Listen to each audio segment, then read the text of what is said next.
Buenas noches, ¿cómo le va? Primero quiero darle la bienvenida a 2018. Estamos de vuelta, por fin volvimos, estamos acá. Hoy, 2018, es un año bastante particular, es un año donde tenemos un mundial de fútbol con todas las expectativas, equipo nuevo, equipo con miles de críticas, pero también es un año bastante difícil, complicado, al menos en los últimos días, desde el punto de vista económico, desde el punto de vista político, y no solo en Salta, sino en todo el país. Son demasiados problemas y esta noche quisimos discutir alguno de ellos. Y elegimos dos que son importantísimos. Uno, que está en boca de todos y todos lo niegan. Es como el sol, porque aunque no lo veamos, el tema siempre está. Y es la reforma de la Constitución de la provincia de Salta. Y un segundo tema que vamos a tratar esta noche también es el tema de las tarifas. Pero para la primera parte tenemos dos invitados que son muy especiales, porque tienen una característica que lo distingue del resto de las personas que discuten el tema de la reforma. Ambos participaron en la última reforma, la del 98, de la Constitución de la provincia. Los doctores Julio Samillán y Ricardo Gómez Díez. Buenas noches y gracias por venir, ¿no? No, muchas gracias a usted. Muchas gracias por invitarnos. Siempre reformar una Constitución es un hecho traumático, desde el punto de vista constitucional, porque todo el mundo dice, señores, ¿para qué quieren reformarlo? Seguramente quieren poner un periodo más, quieren poner... La experiencia nos indica, cada vez que un gobernador peronista se va, quiere reformar la Constitución. Y eso asusta un poco. Pero también es cierto que si uno empieza a ver, la Constitución sí necesita reformarse y modernizarse. ¿Es el momento? ¿Se puede hacer? ¿Se debe hacer? Pero nosotros estamos convencidos que, siendo un año no electoral, y viniendo, en el caso de nosotros dos y muchos dirigentes y referentes políticos y sociales que firmamos en agosto del 2014 un documento, el Consenso de Cambio para la provincia de Salta, creemos que es absolutamente conveniente y es la oportunidad. Primero, porque no es electoral. Segundo, porque el gobernador de la provincia está terminando su tercer mandato, no puede ser reelegido y entonces no puede ser sospechada esta reforma de que va a ser en beneficio de él, como bien lo decías en la introducción, que ha sucedido con otras reformas o con reformas nacionales. En la del 94 es innegable que iba a salir la reelección para Menem y que estaba dirigida y orientada para Menem. Hablando como peronista, la del 49 era para la reelección de Perón. En este caso, y no estoy defendiendo a nadie, sino le estoy sacando ese aditamento que le ponen, que no, pero ¿cómo se va a reformar? Que Romero, que ha sido el que reformó Urtubey, el beneficiario de estos 12 años, sean impulsores. No son. Eso es subestimar a todos aquellos, o ningunear a dirigentes representativos de distintos del arco político opositor, fundamentalmente, y también muchos oficialistas piensan lo mismo, que debe hacerse esta reforma. Que sí. No es, que no es una cuestión de que se nos ocurre en este momento. La gente está harta de las reelecciones indefinidas, pero no solamente pasa en Salta, pasa en todos lados. Y también está convencida que hay que reducir el mandato, los periodos del gobernador, más otras reformas. En el caso de la justicia, estamos viendo, bueno, no quiero... Está bien, de acuerdo. Y queda para mucho. Y Ricardo, ¿vos consideras que es el momento oportuno? Yo sé que no es un año electoral, pero sí es un año que empieza a definir una elección general en un proceso político importantísimo en Salta y en la República, ¿no? Digamos, ¿por qué es un año oportuno? Porque es un año no electoral. Las elecciones son recién el año próximo. Además, este es un año de transición. Hay un gobierno que termina el año próximo, que no tiene reelección, y no sabemos quién viene, lo decidirán los salteños en octubre del año 2019. Entonces, este periodo de transición también es oportuno para hacer algunos cambios. ¿Qué cambios? En la parte de derechos de la Constitución no hay que cambiar absolutamente nada. Sí hay algunos temas referidos a la organización del poder, digámoslo así, que la experiencia ha demostrado que no es bueno. Como por ejemplo... Por ejemplo, los 3 mandatos del gobernador. Lo prudencial es un máximo de 2 mandatos, como tienen la mayoría de las provincias. En el tercer periodo se pierde la motivación, se pierde la capacidad de innovar, se pierde las ganas, se entra en lo rutinario. Ya hemos tenido 2 experiencias de gobierno y está claro que lo máximo deben ser 2 periodos. La experiencia también indica que la reelección indefinida de los intendentes no es bueno. ¿Por qué? Porque, bueno, un intendente que permanece largos años en la función tiende a creerse el dueño de su pueblo. Y esto no es, la verdad que no es conveniente. Fijar un máximo de 2 periodos, en definitiva, para la totalidad de los cargos electivos. Se incluye diputados y concejales. Diputados y concejales. Y con los concejales, y los senadores, perdón, me olvidaba. ¿Y los concejales es conveniente que tengan 4 años? Y que se renueven por mitades. Porque el único cuerpo colegiado que yo conozco que se renueve en totalidad y cada 2 años es el Consejo Deliberante.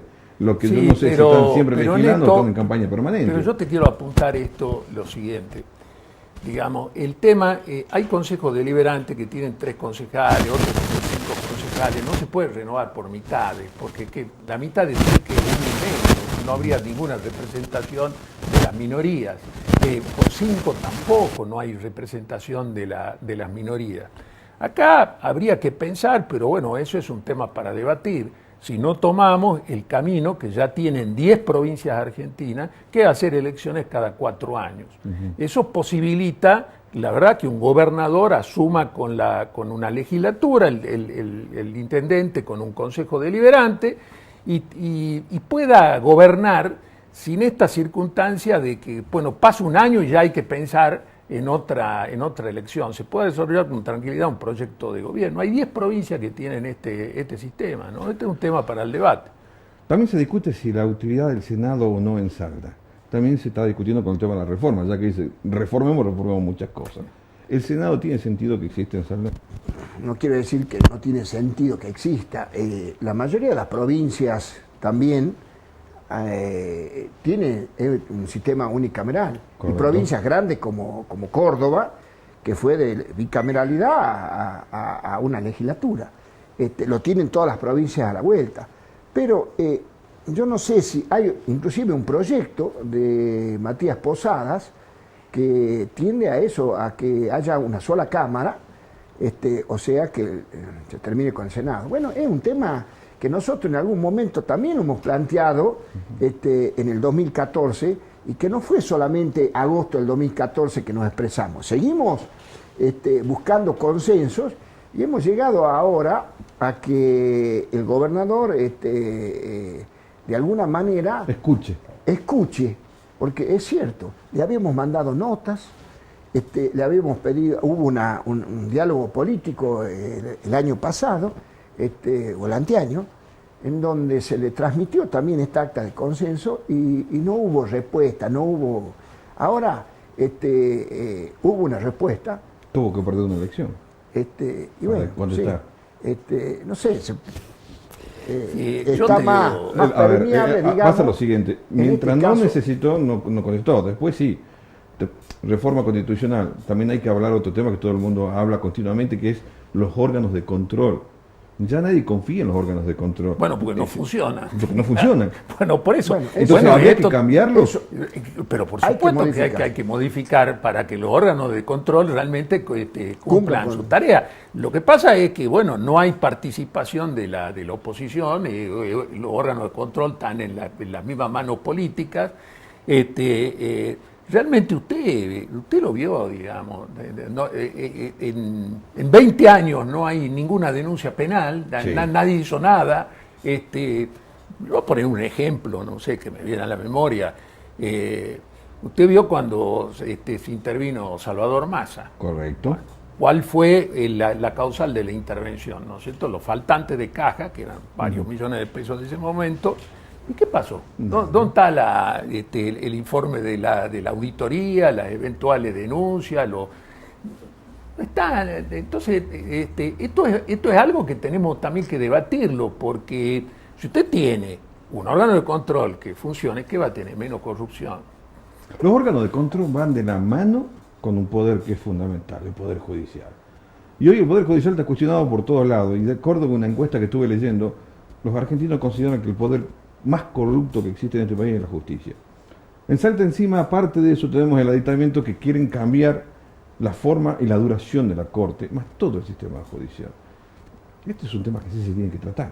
Bueno, ese es la un forma tema, de elección de los jueces también. Ese es un tema que a nosotros nos preocupa, y realmente, en mi opinión personal, es una barbaridad que se pretenda, ya sea por una ley o por un fallo de la misma justicia, modificar la Constitución. Sí, o sea, nos pondría en una situación de debilidad institucional si saliera un fallo favorable, que los mismos, y con jueces, ¿no es cierto?, ad hoc para fallar en esto, establezcan que son a perpetuidad quienes han jurado la Constitución por un mandato de 6 años. Creo que no es el primer intento, ¿no? Esto lo hizo el expresidente también de la Corte.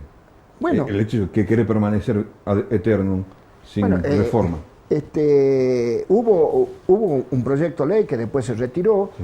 Y cuando también recién hablabas de los órganos de control, es uno de los puntos que hay que modificar. Nosotros la modificación importante de la Constitución, la reforma parcial importante, fue en el 98, porque hubo una en el 2003 que se reformó un solo artículo para habilitar un tercer periodo para el gobernador. Sí. Volviendo en el 98, en ese momento establecimos que a los auditores de la provincia, a la auditoría que se la creaba, los órganos de control son la sindicatura, que es el control interno, y la auditoría, que es el control externo.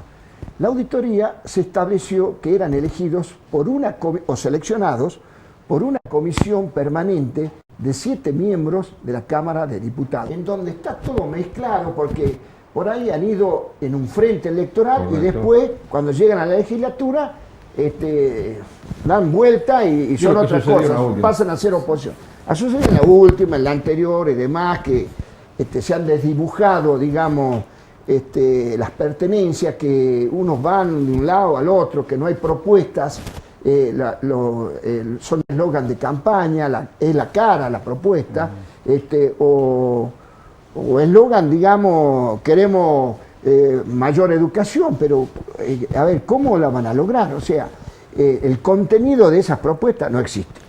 Y entonces eso hay que modificar, como otras cosas, en lo que hace para que haya, como dice Ricardo, controles.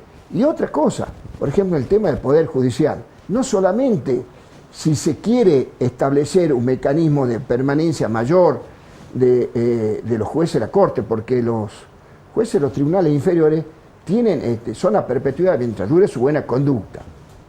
Pero no por esta vía. Esto es una barbaridad.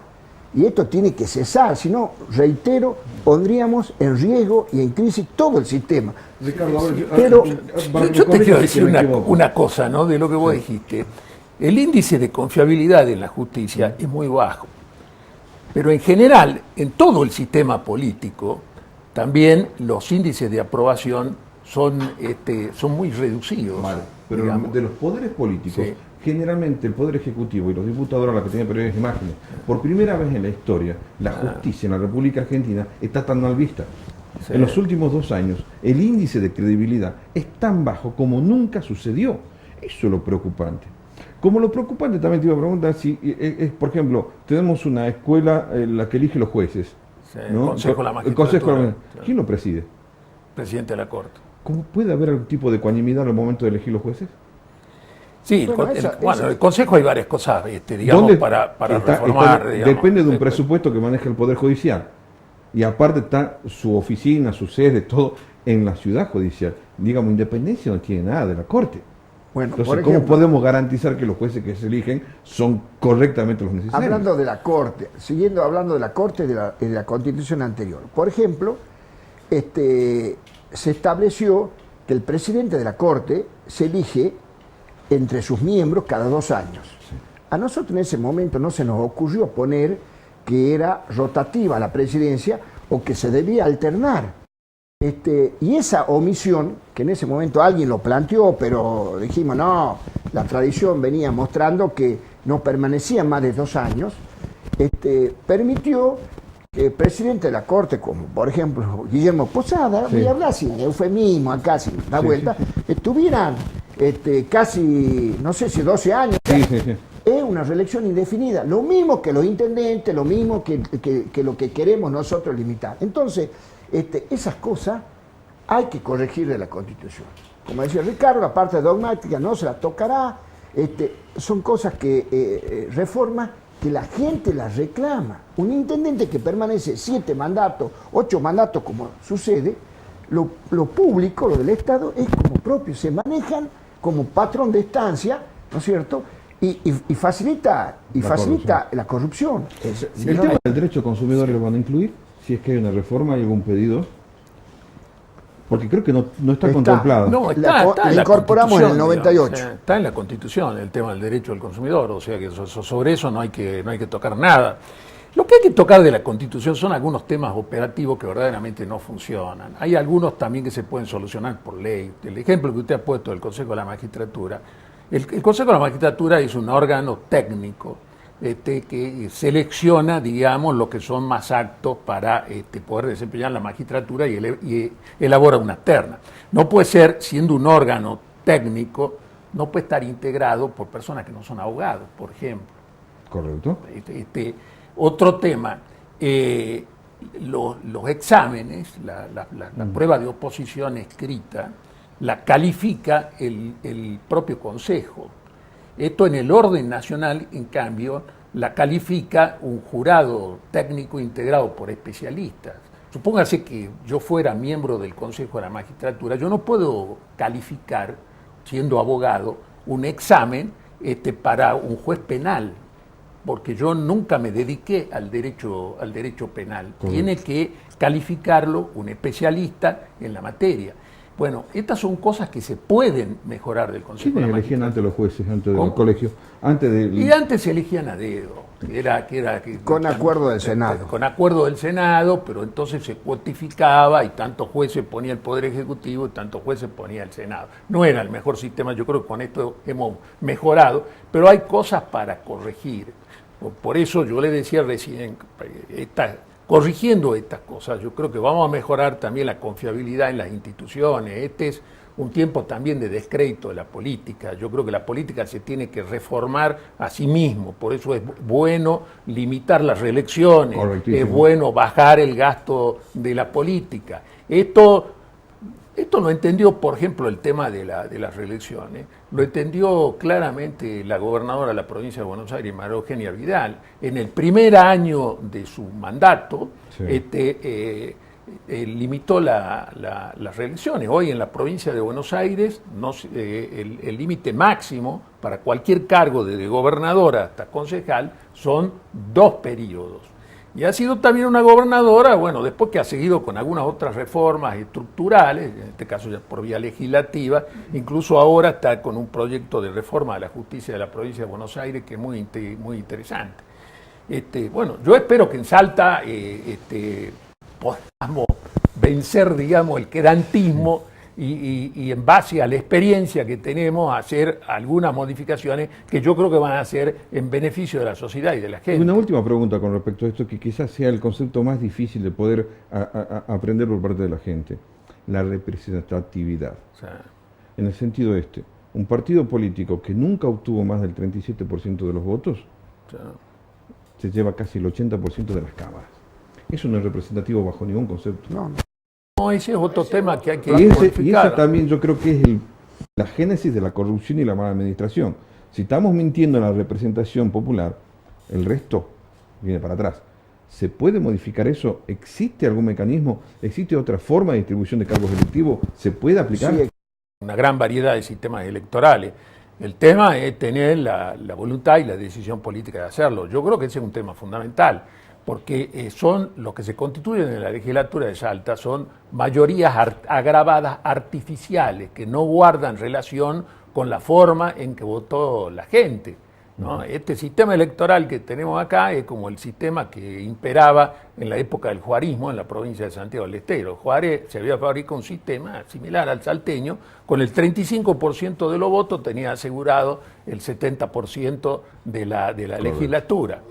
Y esto no es bueno porque se rompen los equilibrios. La democracia es un juego de equilibrios. Y esos equilibrios tienen que estar plasmados en el texto de la Constitución. Julio, ¿es necesario cambiarlo? ¿Cómo? ¿Compartís con eso? Absolutamente. Yo creo que se puede, se debe, porque como bien se señalaba, hay una crisis de representatividad y de representación. Y bueno, los mecanismos. El doctor Gómez Díez, yo lo escuchaba, pues es un estudioso, ha escrito un libro. Sabe realmente muchísimo. Es profesor de Derecho Constitucional, o sea que yo en eso Tenemos que escuchar. escucho.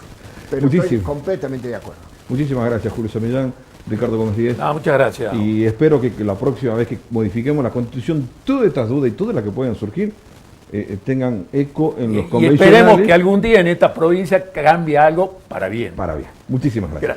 Gracias. Vamos ahora y enseguida continuamos con un tema más, el tema tarifas, el tema que nos tiene a todos los argentinos de cabeza, algunos están a favor, otros en contra, hay 1000 explicaciones. Enseguida vemos el tema este.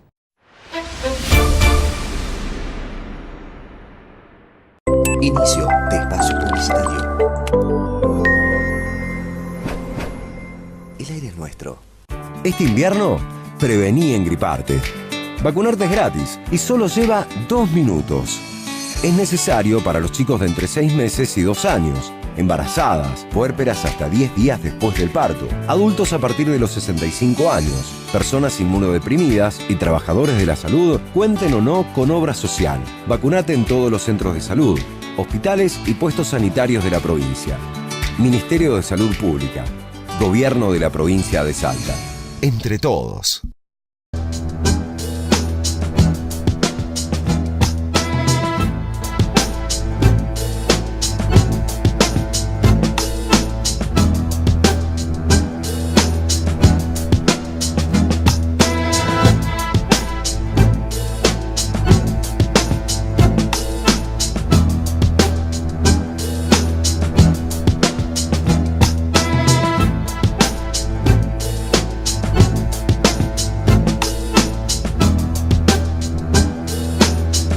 Ahora, para comprar todo para tu perro o gato, te esperamos en El Griego, supermercado de mascotas.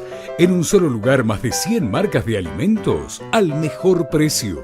El Griego, supermercado de mascotas, en sus 2 direcciones, Entre Ríos 1441 y Subiría 1500. Recibimos tarjetas de crédito, no busques más. Te esperamos en El Griego, supermercado de mascotas, Entre Ríos 1441 y Subiría 1500. Teléfono 439-1547.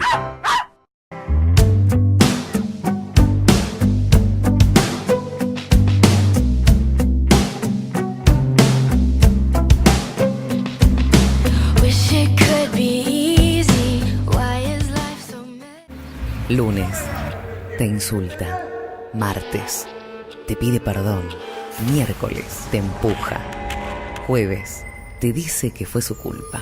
Viernes, te golpea. Sábado, te dice que te ama.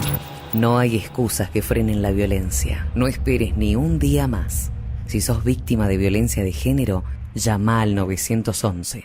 Por información y asesoramiento, llama hoy al 144, gratis las 24 horas. Gobierno de la provincia de Salta. Ministerio de Gobierno, Derechos Humanos y Justicia. Fin de espacio publicitario. El aire es nuestro. Y estamos ahora en el tema que todos queríamos charlar, porque es el tema de tarifas, un tema que nos pega en forma directa o indirectamente a todos y cada uno de nosotros. Las tarifas últimamente tuvieron un reacomodamiento, un ajuste, una subida, con el nombre que ustedes quieren ponerle, tremendo para muchos. No fue algo antojadizo, fue el proceso de muchísimos años con respecto a lo que es el costo de la energía y de lo que estamos dispuestos a pagar y lo que nos dijeron que teníamos que pagar y no pagar. No solo es una cuestión económica, sino también una cuestión hasta cultural con respecto a decir, ¿por qué tengo que pagar la luz? Y hay que pagarla. ¿Por qué tengo que pagar el gas? ¿Por qué hay que pagarlo? Pero creo que también en este tema los grises, los claros oscuros son necesarios. Y un poco para hablar de esto estamos con 2 personas, que, insisto, son 2 personas que son emblemáticas por muchas razones. Uno, Julio Sandibarra, gerente general de EDESA, Muchas gracias por venir. Y Nicolás Centeno, que es representante de Protectora Salda. Nico. ¿Cómo andas, Guaiti? Muy bien. Las dos puntas. No Las dos puntas en el sentido de que quién cobra y quién defiende. ¿Por qué las tarifas se están poniendo tan caras? Yo creo que no son dos puntas, son parte del mismo sistema. Se tiene que definir un servicio público como cualquiera y la prestación de un servicio tiene un costo. Después que definir ese costo completo, cómo se paga, es imposible pensar en un servicio que no esté asociado a un costo y que además existe un subsidio, existe la tarifa, o sea, eso es repartir a ver quién se va a hacer cargo, pero el costo es el costo, eso es inevitable. Esto funciona de la siguiente manera. Definido qué nivel de prestación se requiere, se le tiene que poner qué recursos, y esos recursos tienen un costo, y a partir de ahí se arma una tarifa. Ahora, después el Estado define cuánto va al usuario o cuánto pondría a través de subsidios, ¿no? Ahora, ¿por qué motivo durante muchísimos años creímos que la energía era gratis? O al menos muy barata. Bueno, hubo malas políticas. Hubo malas políticas en el hecho de, primero, congelar, después del 2001 se congelaron todas las tarifas. Este congelamiento trajo también un incumplimiento de varios contratos que tenían. Y a la vez trajo lo que hoy estamos sufriendo, digamos que es una presencia distorsiva de lo que son el apetito fiscal que tiene el Estado dentro de lo que fue y de lo que es esta explosión fiscalista dentro de lo que son las tarifas. Otra cosa más, el Estado se volvió ineficiente hasta para recaudar impuestos y lo fue a buscar en el lugar más simple para buscarlo, que es justamente en los servicios públicos. Esos servicios públicos donde uno viene, que si no los paga se corta y uno no puede vivir sin ellos, o sea, tanto la luz, el gas, el agua. Esto se volvió, digamos, una práctica que hoy en día se está empezando, se está estudiando y que hoy estamos discutiendo cuánto corresponde a lo que es este tercio de la tarifa que nosotros hablamos. Digamos, hay un tercio que vale la energía, hay un tercio que vale lo que es la distribución y hay un tercio que se lleva al Estado, tanto provincial como nacional, en lo que son los impuestos. Bueno, en esto es lo que hay que empezar a estudiar. Yo coincido, digamos, para mí la energía tiene un costo. Lo que sí tenemos que ver es empezar la sintonía fina. Ya no estamos en lo que era antes, que decir, bueno, está bien, que a quién le importa si le pongo un 5% de ingresos brutos a la distribución, si le pongo un 5% al transporte, con tal eso después lo termina pagando el usuario final. Eso es lo que tenemos que empezar a ver, de evitar también la superposición de impuestos. Por ejemplo, estamos estudiando ahora el tema de lo que son los impuestos, cómo se graban, y después el IVA termina grabando impuestos provinciales también. Hay un tema que tenemos que empezar a estudiarlo, hay que empezar a ver. Creo que, o sea, la energía, lo que motivó de que pasemos de ser un país exportador de energía a un importador fue la mala política. Decir que la energía no tiene un precio y que este mantenimiento, este servicio debía ser prácticamente regalado a los usuarios. Ese mal uso ahora se está corrigiendo. Lo que tenemos que corregir también es que el Estado nos acompañe, que no sea el consumidor la única, digamos, que se sacrifica en todo este esquema. Julio, el tema de tener tantos años congelada una tarifa a una empresa de servicios que produce, ¿cuánto llegó a perjudicarlos? Yo creo que hay que separar lo que explicaba Nicolás, lo que es abastecimiento de energía, que eso es todo lo que sería el parque de generación y transporte, donde ahí estuvo, digamos, el mayor congelamiento, porque no se hicieron inversiones muchos años a raíz de la inseguridad que tenía cualquier inversor que veía esa señal de al no haber tarifa probablemente no se pague. Entonces, en los años 90, cuando nació el sistema se pasó de no tener energía. Yo me acuerdo que vivía en Buenos Aires y teníamos cortes rotativos todos los días. Y perdón, somos de la misma generación y creo que todos nos acordamos que en los 80, claro, nosotros caminábamos y la vieja de cada uno venía pagando la luz por detrás. Así es. Y pasamos a ser exportador y fue en su momento un sistema modelo en el mundo, cómo se creció. Luego, al congelar esa parte, lo que es el parque de generación se fue quedando en los valores, en la situación que tenía, y fue creciendo la demanda, entonces subía la demanda, pero la oferta no, entonces pasamos a ser importadores. Lo que acabas de decir, que me acaba de pegar muy fuerte, ¿no? Fuimos modelos en generación de energía y en poco más de una década arruinamos todo eso. Digamos, chocamos el auto. Sí, lo que decía Nicolás, malas políticas. Yo coincido que además si en esas políticas se hubiera ido acompañando todos los años con un crecimiento gradual, no estaríamos hablando de esta necesidad de tener estos saltos tan grandes en este momento. De todas formas, yo quisiera por ahí desmitificar algo de valores, porque por ahí hablamos de porcentajes importantes, pero si vamos a valores de factura, no es tanto. Entonces, por ejemplo, a nivel país, entre 0 y 500 pesos está pagando el 45% de la gente con los impuestos incluidos. Un 23% más son entre 500 y 800. Y recién el 20% paga más de 1.000 pesos. O sea, yo creo que también estamos hablando por los que se quejan, que son los que consumen mucho, y ¿sabe qué pasa? De eso se hace un universo que no es la realidad. Sí. A mí me pasa lo siguiente, voy a verla a mi madre, una mujer grande, tiene 80 años, y cuando me dice, por favor, vení a ver porque hay tiroteo en la casa. Mamá, es imposible que haya tiroteo en tu casa, lo veo en la televisión, es Buenos Aires. Mamá, ahora que no me puede pagar la luz porque vale 15.000 pesos, mamá, es Buenos Aires. Creo que también no hay una especie de psicosis con el tema este. Sí, hay una especie de psicosis. También vemos, digamos, que bueno, los principales canales lo que presentan es Buenos Aires estaba muy alejado de lo que era los valores que pagábamos nosotros. O sea, Salta, si bien, acá lo estaba explicando Julio, digamos, sí, el tema de la distribución se venía actualizando, desde el año 2004 en adelante se vino actualizando prácticamente todos los años. No así lo que era Camesa, que era donde se compra el mayorista de energía, ni el transporte. ¿Qué es lo que estamos? Primero hay que empezar a hacer un sincericidio. Estamos con salarios muy bajos, una jubilación mínima que sea de 7.500 pesos.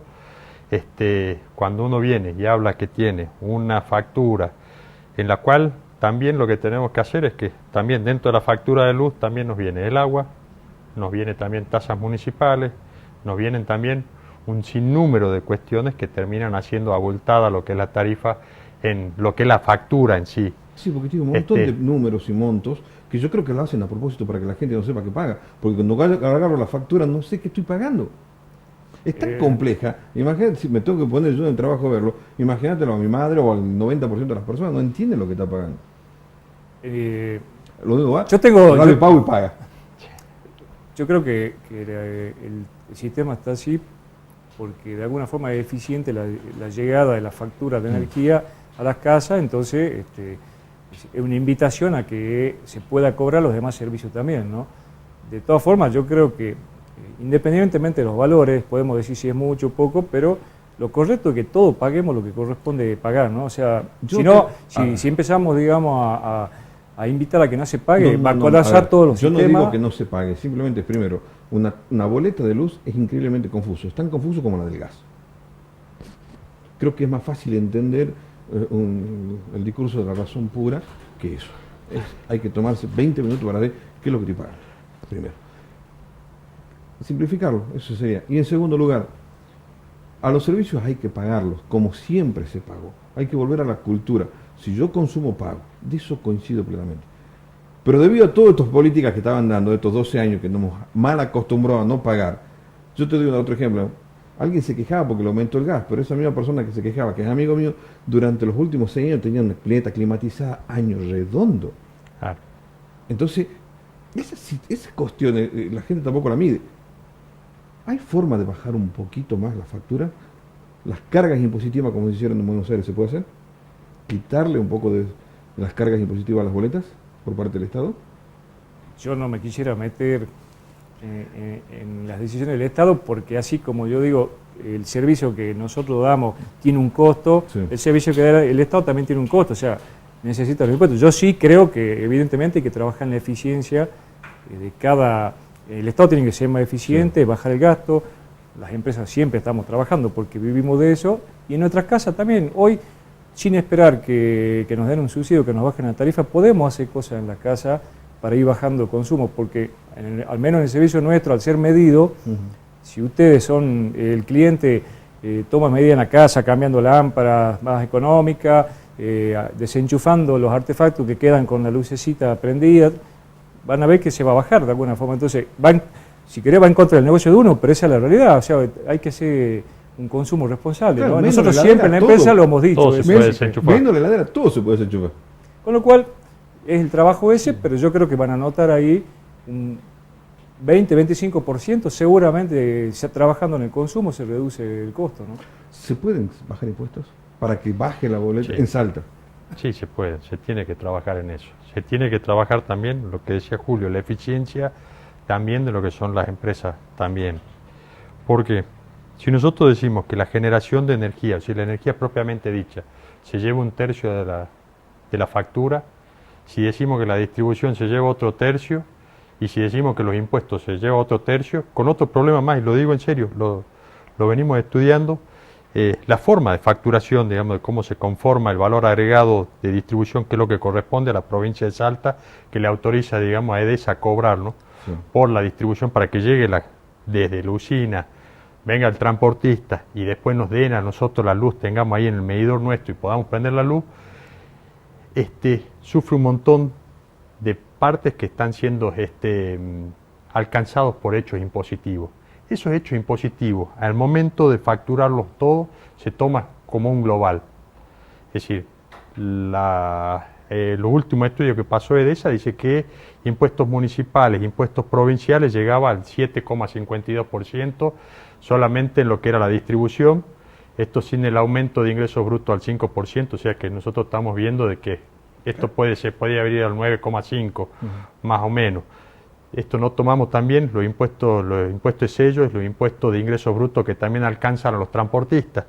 Cuando vemos que llega al usuario final, hay un ítem que está diferenciado, que es el IVA. El IVA se aplica también sobre los impuestos. Tenemos un problema que cuando va el Estado a recaudar, también recauda sobre lo que son los impuestos. Pero otra cosa más que hay que empezar a estudiarlo y hay que empezar a tomarlo. Así, estoy pagando impuestos Sobre impuestos. sobre impuestos. Eso es lo que tenemos que ser más eficientes y eso es lo que tenemos que empezar a tener la ingeniería necesaria como para empezar a... Estas son cuestiones que hacen que las facturas tengan elementos que son distorsivos de lo que es el valor de la energía y lo que es esto. Partiendo de la base que la energía tiene un valor, de que todo este sistema tiene un costo, uno lo que tiene que hacer es que también el Estado acompañe. Aquí es una pregunta que es absolutamente ingenua, es naif absoluta. Yo tengo que pagar impuestos a las ganancias. Bien, yo lo pago. Nunca se lo traslado al cliente mío. ¿Por qué las empresas sí? ¿Por qué las cargas impositivas las empresas me las pasan a mí? Es el tema impositivo argentino que el consumidor final termina pagando todos los impuestos. Esa es y la un gran pregunta, traslado sí. de costos Yo pago que todo tiene. mis Yo impuestos. diría que en realidad no es el argentino, sino que así funciona un sistema tributario, ¿no? Que Sí. Es lo mismo que vos tenés, digamos, para conformar un precio tenés costos. Correcto. Y los impuestos también son También el son. costo. Entonces vos tenés los sueldos, cuando compras materiales vas armando tu costo y los impuestos son parte de eso también para que le quede una ganancia a la empresa o funciona así, digamos, el sistema, ¿no? Otra cosa que hay que empezar a ver y hay que empezar a tener un cambio de paradigma en esto. Los servicios públicos, tales como la luz, el agua, el gas, son servicios públicos esenciales. Son esenciales porque nosotros ya estamos viviendo, creo que estamos en el siglo XXI, tenemos un estándar de vida que lo que tenemos que ver tiene que ser progresivo. Esto es lo que tenemos que tratar como sociedad, de que nosotros podamos tener los máximos estándares de confort y de acceso a lo que es a los servicios públicos dentro de las posibilidades que tenga cada una de las personas. Va a haber un grupo que va a tener que ser alcanzado por una tarifa social. Va a haber otro grupo que va a soportar, digamos, lo que es también, o sea, con mayores tarifas, los consumos que tengan. Pero también lo que tiene que empezar a ver el Estado, que esto es el servicio público. Ha dejado de ser algo que se pueda prescindir. Entonces ha pasado a incorporarse. Hoy en Europa se discute que es un derecho humano. Francia el año pasado declaró derecho humano a lo que son los servicios públicos de electricidad, agua y de gas. ¿Qué es lo que trae esta declaración? La imposibilidad muchas veces de que las empresas, digamos que son prestatarias de servicios públicos, puedan, o sea, en el caso de que haya una facturación excesiva, de cortarle el servicio a ciertas personas. Entonces, tenemos que empezar a estudiar sobre los grupos vulnerables. Hay personas que la están pasando mal con estas tarifas. Hay que empezar a ver... hay que afinar el lápiz. Hay que afinar el lápiz de los dos lados. O sea, hoy el sacrificio lo hace el consumidor, el usuario, indudablemente. O sea, hoy en día las tarifas se están acomodando. Es el precio que tienen que salir, sí. Nos falta todavía un camino por recorrer. Sí, lo que pasa es que ahora lo que tenemos que pedirle nosotros los consumidores es que también el Estado nos acompañe a nosotros, que cumpla también su rol. Hubo muchos años donde no se controló esto, sí. Esto fue un desmadre total, digamos, en los entes reguladores. Cuando uno ve que los entes reguladores verdaderamente no regulan, el precio de la energía siempre estuvo. Lo que pasa es lo que no lo pagaban los usuarios, lo pagaba el Estado a través de subsidios. Esos subsidios tampoco se controlaron. Hubo todo un desmanejo en todo ese lugar, que bueno, ahora lo que tenemos que hacer es empezar a ser serios, empezar a controlar, empezar a exigirles y a la vez, o sea, digamos, mayores tarifas también tienen mayores obligaciones también, que es un mejor servicio para toda la gente. Julio, digamos. Justamente eso, a mí me toca, tengo la oportunidad de viajar mucho por el país, y una de las cosas que noté de Salta es que yo tengo un servicio de electricidad excelente. Creo que me cortaron la electricidad una sola vez por un rayo que cayó cerca de mi casa, que no lo vivía tiempo atrás. Tucumán, por Dios, vive más, se gasta más en vela que en pagar la factura de luz. Y en otros lugares pasa exactamente lo mismo. ¿Qué nos pasó a nosotros para que tengamos este servicio de electricidad? Y no es una cuestión hay que reconocer otras cosas. Juro que tengo un buen servicio. Bueno, gracias primero. Sí, porque es verdad. Es decir, pero sí, o sea... es bueno en Capital, ¿no? ¿Ah? Es bueno en Capital. Hay una parte del norte que... Sí, pero acá en Capital yo, digamos, lo que me muevo, nunca tuve un problema. No, en Capital es bueno. En general en toda la provincia es bueno. El norte tiene una particularidad que es cola de línea y, como decía al principio, o como vos decías, la distribución, que es lo que hace de esa, no tiene que ver con el transporte o la generación. Si el transporte falla, no podemos hacer absolutamente nada. Nosotros sí hacemos muchas gestiones al norte para que se han instalado centrales de generación. Nosotros hemos puesto centrales de generación oportunamente también, como para compensar un poco esos problemas de transporte. Pero yo creo que, volviendo a la pregunta inicial tuya, estas cosas funcionan. El gobierno de Salta en general ha ido dando aumentos de tarifa, entonces ha ido acompañando, salvo los 2 años 2014 y 2015 que por una imposición nacional no hubo, ha ido acompañando con la tarifa. Entonces la empresa ha podido hacer las inversiones necesarias para que se llegue a un servicio que nosotros tenemos medido que tiene más del 70% de aceptación positiva, con lo cual va a ser siempre difícil satisfacer a todo el mundo, porque si te cortaron por falta de pago y te van a preguntar justamente una encuesta, sí, vas a decir todo negativo, pero en general en tema de corte, los índices de calidad que son estándares, son buenos. Pero insisto, yo creo que acá son dos cosas. Si el gobierno da tarifa y la empresa es seria, va a funcionar. Si la empresa no es seria con tarifa, no va a funcionar. Y si la empresa es seria sin tarifa, no va a funcionar. Así que es la combinación de las dos cosas, ¿no? Para ir terminando, Julio, 2 o 3 consejos para bajar un poco el consumo. Y lo que decía, primero el tema de lámparas, eso reduce bastante el consumo. Creo que en nuestros hogares, nuestros hijos en general están todos con celular o con computador y con varias televisiones, a veces más de una televisión, y encendida en simultáneo, o enchufado el celular mientras están toda la noche, por ahí que cargarlo 2 horas y desenchufar, porque mientras está enchufado sigue consumiendo. Apagar los modos... todas las lucecitas de desenchufar y que las lucecitas no estén... que eso te gasta casi el 20% de la facturación. La verdad que no sé el porcentaje, pero es como... Si querés verlo en términos de agua, como una gotita de agua que cae 24 horas y durante 30 días también te va a consumir, no mucho. Nico, estás en Protectora Salta, es una novedad para nosotros y bueno, felicitaciones porque estás con representación en Salta. ¿Qué es lo que hacemos con Protectora? ¿O qué es lo que hace Protectora? Bueno, que suena bien el nombre, ¿no? Sí, Protectora es una de las asociaciones de defensa del consumidor y la más grande que está en el país. Cuando salimos de la Defensoría, tuvimos una reunión, la verdad que fue muy bueno, fue algo que estaba impensado hace mucho tiempo. Estamos estudiando el tema de los impuestos, estamos estudiando también el tema de los impuestos municipales en la factura del gas, empezamos ahora. Estamos también estudiando el tema de cómo es la prestación de los servicios, el tema del agua, que es importantísimo. Sí.